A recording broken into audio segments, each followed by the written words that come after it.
NFF should not renege on their promises. As a private station, this vision was carried out by our chairman, and he is so passionate about this, and that is why we've maintained this status of under 13 from day one, because he believes that if we can track their age, 13, it will be very easy when they turn 18 for us to trace them, and that is where you come in, to track them. So we believe that playing football should not be acquired skills, but also for the kids to use their brain. What else can I say? We're putting together a total man for the future. We're going back to the basics. We're going to the schools about talent discovery and development. That's what the channel's National Kids Cup stands for, and we are ready for season 8. Lagos schools were waiting. Pick up the forms. Come on, let's go. We're ready for season 8 of the channel's National Kids Cup. Let's leave grassroots football development and talk about table tennis. Lately, we have been talking about table tennis and the need to play more table tennis for development. Sadly, it is not getting the sort of support it should get for a country that is so blessed with table tennis players. The update is that Nigeria is now ranked the 24th table tennis playing nation in the world. And Yemi, gets sweeter. I was talking to someone today, I said, everywhere, Egypt threatening us, Egypt in football, Egypt in table tennis. But now, Nigeria has displaced Egypt on the world rankings, and that's because our players have been playing. Sign of good things to come. It's a good omen.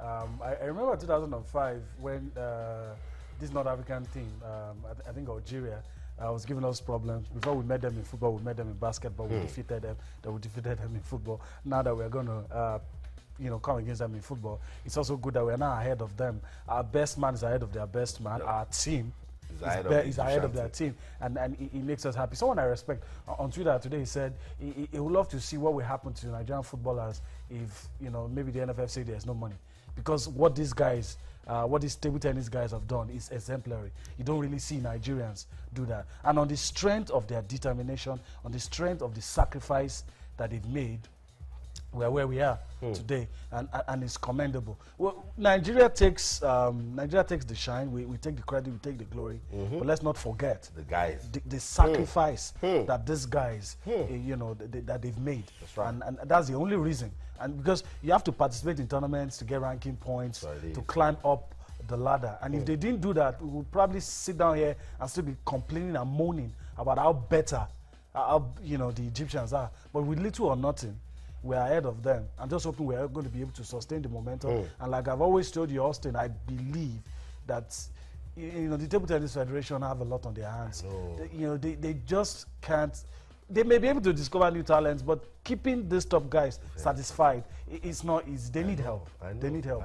Good ideas, but they need help. And that's what they've been saying. They need a lot of support. But the good news is that Nigeria is now ranked 24th in the world with 216 points, ahead of Egypt, that is now 29th in the world with 208 points. It gets sweeter. But for the women, Egypt still the best team in Africa, and Nigeria are following. But let's give a big shout out to these 4 guys that went to Malaysia, put their hands in their pockets, sponsored themselves to the IWTF World Team Championships in Malaysia. Shegun Toriola, Aaron Okwodri, Bode Abiodun, and Ojono Lakpo. They truly deserve our support as Nigerians. They did big things, and now we can see it right here.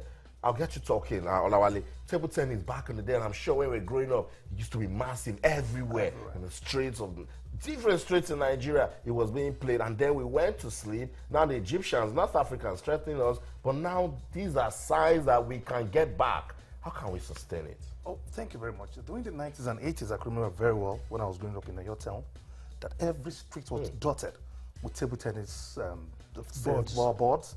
So that was where Aruna Kodri was discovered. That's right. He's my hometown boy. That's right. And that town has produced a lot of table tennis players. But all of a sudden, everything dried up. Snookers, the billiard boards took over.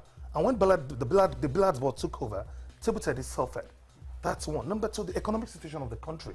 because due to the insecurity, kidnapping, parents are not allowing their kids to go and play table tennis anymore. It became criminalized at some point too. So people that were the ones setting up the boards shifted from setting up boards into other businesses. So that's what you get when you get a downturn in the economy. It affects a lot of things. I'm so happy Nigeria has taken its rightful place as the #1 table tennis playing nation in Africa. Right. Because then you had Atana Musa, Yomi Bankole, all these guys, they were trashing everybody. The only undoing is that they couldn't sustain the momentum at the Olympics and international competition. And what is the problem? Is that the funding of the government. That's right. When you don't fund any sporting activity, it affects them. As Riley said, these players went to Malaysia on their own pocket. When would they continue to do that? They need the support of the government. Omar Azad, all other players are top players in the world. They have the support of their government. That's why they are performing at the top level for a long time.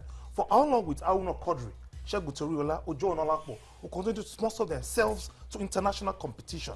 It's disgraceful as a nation that this level as a nation, we don't have corporate sponsors that will take our players anywhere they go to. Because if you don't go to competition, there's points that we use for you to don't get up the ladder in Olympics. You can't just go to the Olympics and appear. You have to appear in international competition. That's what it is. The accumulation of points you get, that's what takes you to the Olympics. Even the experience. That's why the players have to pay on their own pocket. Because if they don't do that, they know the price. They'll be off the leather. Yeah, you see, it paid off Aruna Quadri. Yeah. It took him to 30th in the world. So sometimes, I mean, when we come here and say it's about your career, we actually know what we're talking about. So that's the story of table tennis in Nigeria. You know what? The questions are now pouring in as regards season 8 of the Channels National Kids Cup, and we love it. Keep those questions coming. When you go to the website, www.channelstv.com, you read the rules and regulations of the competition. You cannot download the forms there. You know why? Because we don't just want anyone to go there, download the forms, and then spread it around. Come to Channels TV headquarters in Sherry North. We have numbers and stamps on those forms. When you pick it up, we register the name of the school that has picked up the form, and we're now expecting that school to submit the form back to Channels TV. Another place you can pick up the form is Suburb office in Maryland. That's in Maryland, yeah. You go there, ask for Mr. Olu Akakpo, pick up the form. The same thing, the same process. Look, we don't want anybody to go pick up the forms and then sell.